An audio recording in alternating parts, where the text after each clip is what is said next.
큐티라이프 김목사입니다. 욥기 29장 1절로 6절입니다. 친구들과의 대화를 마무리하는 시점입니다. 29장에서 자신의 마지막 독백 그리고 변론을 통해서 지나간 행복과 축복의 세월을 회상합니다. 30장에서 자신이 현재 받고 있는 육체 그리고 사회의 고통을 애통해하고 있고요. 31장에서 자신의 무거움을 강력히 주장하고 있습니다. 재앙받기 전 욥과 그의 가정은 형통한 때를 누렸습니다. 욥은 형통한 삶의 근본 이유를 하나님께서 자신과 함께 하시며 보호하셨다는 점에서 찾습니다. 하나님 등불이 비추었다 해서 욥이 어려움이나 환난에서 완전히 벗어났다는 의미는 아니고요. 그렇지만 그런 때에도 욥은 하나님의 빛과 같은 인도와 보호하심을 의지하여서 좌절하지 않고 담대하게 시련을 견디고 하나님 인도하시는 바른 길로 행할 수 있었다고 회상합니다. 전성기 때에도 하나님이 친히 친밀하심, 기름이라고 번역됐는데요. 그 친밀하심으로 그의 집에 가득히 넘치게 하심으로써 욥을 지도하시고 보호하셨습니다. 시편 25편 14절 말씀처럼 욥은 하나님을 경외하는 자로서 하나님의 친밀하심을 받은 사람이었습니다. 이와 같이 아낌없는 하나님 축복과 은혜 덕분에 풍족한 삶 그리고 전성기를 누렸던 욥의 세월은 이제 과거가 되어버렸습니다. 욥은 그때가 다시 돌아오기만을 간절히 소망합니다. 7절로 10절입니다. 사회적으로 명성과 존경을 받던 그였습니다. 지도자의 역할을 수행했었고요. 욥이 성문을 지나거나 시내 광장에 나타나면 젊은이나 노인이나 지위 있는 자들이나 모두 하던 일을 멈추고 그에게 경의를 표하면서 욥에게 온통 관심을 집중시켰었습니다. 11절에서 17절입니다. 욥은 그에 대해 듣고 본 마을 사람들부터 온갖 축복의 말을 들었습니다. 이유는 바로 사회에서 소외된 가난한 자, 고아, 과부와 어려움에 동참했기 때문이죠. 욥이 사회의 약자들을 돌본 근본 이유는 정의에 대한 관심 때문이었습니다. 이들이 장애가 있고 가난하다는 이유에서가 아니고 불의한 자들에게서 영적으로, 육적으로, 경제적으로, 사회적으로, 법적으로 억압과 어려움을 받고 있었기 때문입니다. 한마디로 욥은 악을 멀리하고 의를 가까이하며 행하는 사람이었습니다. 18절로 20절입니다. 욥은 하나님의 축복과 자신의 의를 추구하는 삶으로 인해서 태평하고 풍요로웠으므로 앞으로도 장수하고 가족들에 둘러싸여 평안한 죽음을 맞이할 것을 예상했습니다. 자기 자신을 나무에 비유하고 있는데요. 예레미야 17장 7절 예를 보십시오. 나무가 형통한 이유는 나무 자체가 뛰어나서가 아니고 하나님께서 공급하시는 물을 제공받기 때문입니다. 성령의 은혜이신 것이죠. 화살은 자식을 의미하는데 나이가 들어도 욥 자신의 생산력이나 기력이 약해지지 않았음을 뜻합니다. 21절로 25절입니다.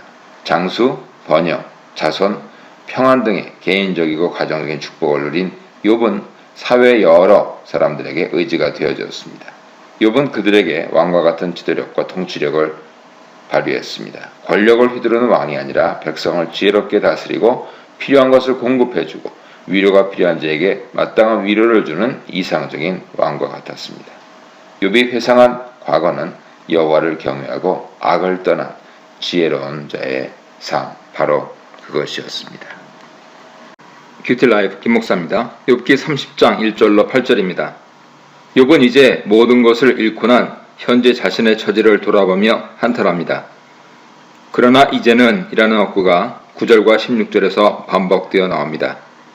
이제 욥은 자기보다도 나이 어린 자들에게 조롱당하는 신세가 되었습니다.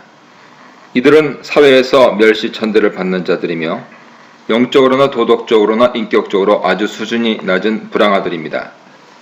욥은 이들의 출생을 언급함으로써 불량한 태도의 출처를 찾습니다. 이 건달들의 아버지들은 욥이 판단하기에 양떼를 지키는 개와 함께 둘 수 없을 만큼 쓸모없고 신분이 낮은 자들입니다. 욥은 자신이 그런 자들에게 모욕당하고 있는 것에 기막해합니다. 2절에 그들은 불황아들을 가리킵니다.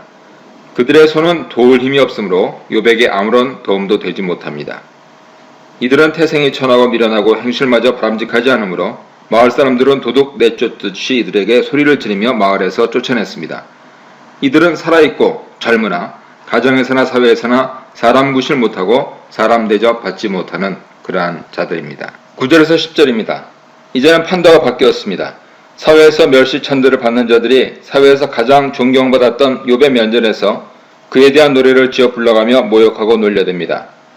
불의와 악행을 저지르는 무리들은 정의를 실천하고 어려운 자를 도와줬던 욥을 향해 불경과 불의를 서슴지 않고 행합니다. 11절입니다. 그 근본적인 이유는 욥의 생각에는 하나님께서 욥을 외면하고 계시기 때문이라는 데 있었습니다.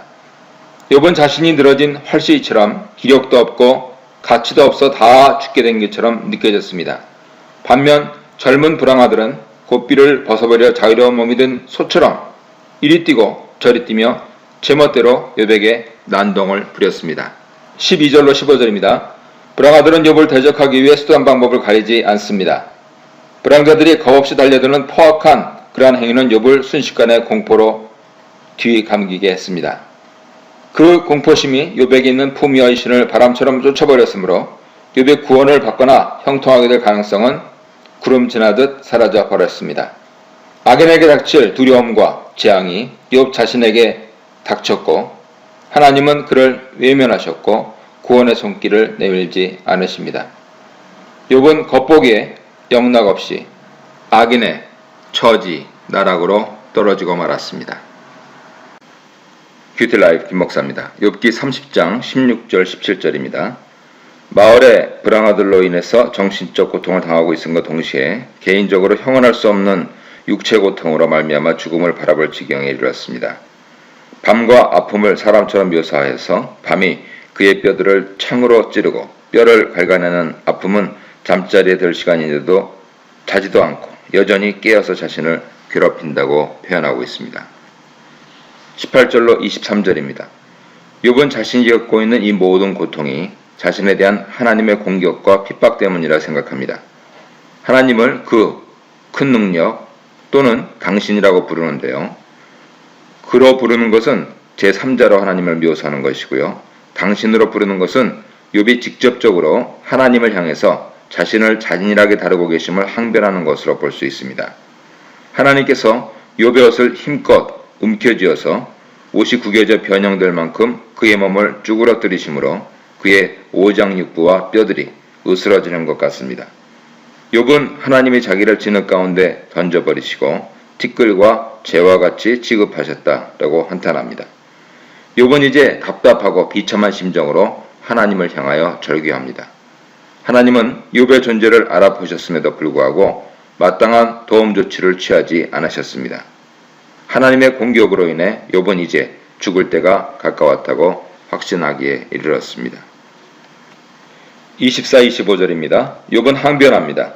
자비가 풍성하신 하나님께서는 불쌍한 자 내민 손을 잡아 건져주시는 줄 알았는데 그래서 자신도 하나님께 부르짖었는데 그의 도움을 간절히 기대했는데 그러나 하나님은 그에게 도움이나 구원의 응답을 주지 않으셨고 오히려 고통을 가중시키셨습니다. 욥은 신뢰했던 하나님 행동에 당혹스럽고 혼란스러워 어찌할 바를 모릅니다. 26절 31절입니다. 욥을 외면하고 고통을 안겨주신 하나님으로 인해서 욥은 좌절과 혼란을 맛보며 한탄합니다. 들끓어오르는 내면의 괴로움과 함께 피부병으로 뼛속까지 아픔과 열기로 욥의 피부는 검게 타고 벗겨집니다. 욥은 까맣게 탄 얼굴로 사람들 가운데 서서 도움을 요청하지만 누구도 그를 위로하거나 돌보는 사람이 없습니다. 욥은 외롭고 서글퍼 공허하게 우려되는 광야의 일이나 타조 같은 신세가 되어서 통곡하며 탄식합니다. 눈앞에 보이는 새까맣게 타버린 피부만큼 그의 마음도 타들어갔습니다. 큐티라이프 김목사입니다. 욥기 31장 1절로 4절입니다. 욥은 자신의 결백에 대해서 두려울 것이 없습니다. 자기가 짓지 않은 죄 14가지를 하나하나 나열함으로써 자신이 결백하다는 점을 강력하게 주장합니다. 조직적이고 논리적인 순서를 따르지는 않습니다. 왜냐하면 최종 목표가 무죄증명에 있기 때문입니다. 완전수 7을 2번 사용해서 14가지 죄를 나열함으로 언급하지 않은 제목이 있다 하더라도 자신은 그 죄에 대해 결백하다는 것을 암시적으로 드러냅니다. 먼저 성적인 정욕을 듭니다. 눈과 언약을 맺어 정욕의 눈을 돌리지 않았다고 고백합니다. 행동에 앞서 미리 그 생각을 차단하여 범죄에 빠지지 않으려고 눈과 언약을 맺은 행위는 그의 결단력과 지혜를 보여줍니다. 죄가 밖으로 드러나지 않았다 하더라도 마음과 생각으로 죄가 되는 생각을 할 때 그는 이미 죄를 지었다고 생각하고 있습니다. 욥이 마음으로 작정하고 정의의 죄에 빠지지 않으려고 할 수 있었던 본질적인 이유는 하나님 주권과 그의 정의로운 통치를 인정했기 때문입니다. 세 친구와 마찬가지로 하나님 말씀을 어기는 자에게는 하나님 심판이 있을 것을 믿습니다. 그렇지만 그렇다 해서 자신이 받고 있는 현재의 고통을 하나님 말씀을 어긴 증거로 받아들일 수는 없다는 딜레마에 빠져 있습니다. 5절 6절입니다. 둘째로 욥은 남을 속이거나 거짓을 말하지 않았다고 고백합니다. 거짓말하고 다니며 남을 속이는데 대빨랐다고 의심이 되면 하나님이 직접 그를 공평한 저울에 달아보시고 그가 흠이 없음을 아시게 될 것이라고 장담합니다. 당당히 자신을 시험해보라고 할 정도로 하나님 말씀에 욥은 순종하였습니다. 7절 8절입니다. 셋째로 욥은 육신의 정욕을 따라 죄악의 길로 가지 않았습니다. 하나님 말씀을 매일 먹는 음식보다 더 귀중히 여겼습니다. 자신의 눈과 귀와 입이 원하는 대로 따라 행하거나 죄로 자기 자신을 더럽히지 않았습니다. 만약에 그가 이러한 죄를 지었다면 그가 이러한 대가를 다른 사람이 얻기를 바라고 그의 밭에 작물이 뿌리째 뽑혀 더 이상 자신에게 소출이 없기에 되기를 바란다고 덧붙였습니다. 9절 12절입니다. 넷째로 욥은 타인의 아내에게 탐심을 품지 않았습니다. 욥은 간음이 파렴치하고 음란한 행위고 죽은 자들이 살고 있는 죽음의 문턱에 이르기까지 사람을 삼켜버리는 불과 같은 중죄라는 점을 분명히 알고 있었습니다. 13절로 15절입니다. 다섯 번째는 종의 권리를 무시하지 않았습니다. 종들이나 모두 하나님의 창조물로서 평등하다는 점을 절대 잊지 않았습니다. 다른 사람의 권리를 무시한다면 자신은 하나님 앞에서 자신의 권리를 호소하거나 하나님 심판 앞에 뭐라 대답할 면목이 없다고까지 진술하고 있습니다. 16절로 23절입니다. 여섯 번째에서 여덟 번째까지 항목은 사회에서 가난하고 소외되고 힘없는 자들을 못 본 채 하지 않았다는 그러한 점에서 유사합니다. 끊임없이 가난한 자, 과부, 고아, 종들, 사회의 약자들을 자신의 가족처럼 돌보았다고 합니다. 그리하여 그들의 기쁨과 위로가 되어주고 그들에게서 축복의 말을 들었습니다. 하나님께서 돌보라고 명령한 사회의 약자들을 함부로 대하지 않았다고 고백합니다. 퀴틀라이트 김목사입니다. 욥기 31장 24절로 25절입니다. 아홉 번째로 욥은 재물을 의지하지 않고 재물이 많다는 이유로 기뻐하지 않았다고 고백합니다. 욥은 표면적으로 증식된 재물에 초점을 두지 않고 재물이 늘어나게 하신 하나님께 집중하였다고 합니다. 욥이 안락하고 부유한 삶을 살 수 있었던 것은 자신의 재능이나 지혜가 아니라 오직 하나님의 임재, 지도, 그리고 축복의 결과였음을 확신한다고 이미 29장 3절 이하에서 말했습니다. 26절로 28절입니다. 재물이 욥의 의지가 되지 않았던 것처럼 하늘의 해, 달, 별도 욥의 경배 대상이 되지 못했습니다. 욥은 일월 성신이나 우상을 향한 동경이나 관심이 자신의 마음에 들어오도록 허용하지 않았습니다. 이처럼 마음의 태도와 변화에 세심한 주의를 기울이는 욥의 신앙 원칙은 예전과 일관됐습니다. 1장 5절, 31장 1절 이하를 참조하십시오. 29절 30절입니다. 자신 주변에 있는 원수와 종 나그네를 언급하면서 그들에 대한 자신의 마음과 행동 그리고 그 태도를 진술합니다. 욥 주위에도 그를 미워하는 사람들이 있었습니다. 하지만 욥은 그런 사람들이 재앙을 만났다 해서 기뻐하거나 우쭐거리지 않고 그들이 죽기를 바란다는 저주의 말을 내뱉지도 않았다고 고백합니다. 31절 32절입니다. 욥의 집 종들은 풍성한 고기로 배를 채울 수 있었고 지나가는 나그네들은 욥의 호의로 그의 집에서 편안히 묵고 갈 수 있었습니다. 33절 34절입니다. 짓지 않은 죄 13번째로서 욥은 악행이나 죄를 숨긴 일이 없다고 하며 자신의 정직을 주장합니다. 아담부터 시작하여서 사람들은 자신의 실수나 죄를 바로 인정하기보다는 죄를 은폐하거나 남 탓으로 돌리려 합니다.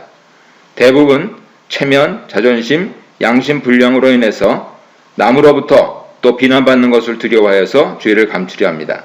하지만 욥은 자신의 체면이나 자존심을 내세우지 않았습니다. 그에게는 온전함을 지키려는 간절한 열망이 있어서 양심도 깨끗했습니다. 욥은 죄를 지었을 때 자기 마음에 숨기지 않고 회개하였습니다. 이런 욥의 태도는 비단 자신의 죄값뿐 아니라 자기가 이해할 수 없는 일, 재산을 잃고 자식을 잃은 것을 당했을 때도 바로 회개하고 하나님께 예배하며 기도한 그러한 삶에서 잘 드러납니다. 1장 20절 이하를 참조하십시오. 35절 37절입니다. 욥은 나의 변명을 들어다오 라고 외칩니다. 이 외침에서 그의 답답하고 억울한 마음을 읽을 수 있습니다. 세 친구는 욥을 위로하기는커녕 오히려 그를 정죄하며 그의 변론을 들으려 하지 않았습니다. 전능하신 하나님께서도 무슨 까닭인지 욥에게 침묵하셨습니다. 그는 자신의 결백을 확신하며 자신이 진술한 무죄를 뒷받침하는 변론에 서명을 하고 법정에 나아갈 준비가 되어 있습니다. 그에게 죄가 있다고 고발하려는 자들이 있다면 소장을 써오라고 명령합니다. 자신의 행동과 생각이 결백함으로 하나님께 다 알려지는 것에 떳떳했고 왕족처럼 당당히 하나님 앞에 나아갈 준비가 되어 있었습니다. 끝으로 38절 40절입니다. 짓지 않은 마지막 죄로 욥은 땅을 악용하지 않았음을 밝힙니다. 욥은 하나님이 한 가정의 생계를 지탱해 주시기 위해 땅을 주셨다는 것과 땅에 대한 법을 지켜야 함을 잘 알고 있었습니다. 욥은 땅을 마구잡이로 이용하여서 환경을 파괴하지 않았고 남의 땅을 가로채지 않았고 다른 이의 땅에서 소출을 얻을 경우 정당한 값을 지불했고 땅의 소유자에게 해를 끼치지 않았습니다. 이처럼 욥은 하나님, 사람, 땅과 관련해서 결백했습니다. 이것으로서 스스로의 무죄를 변론하는 욥의 말도 끝납니다.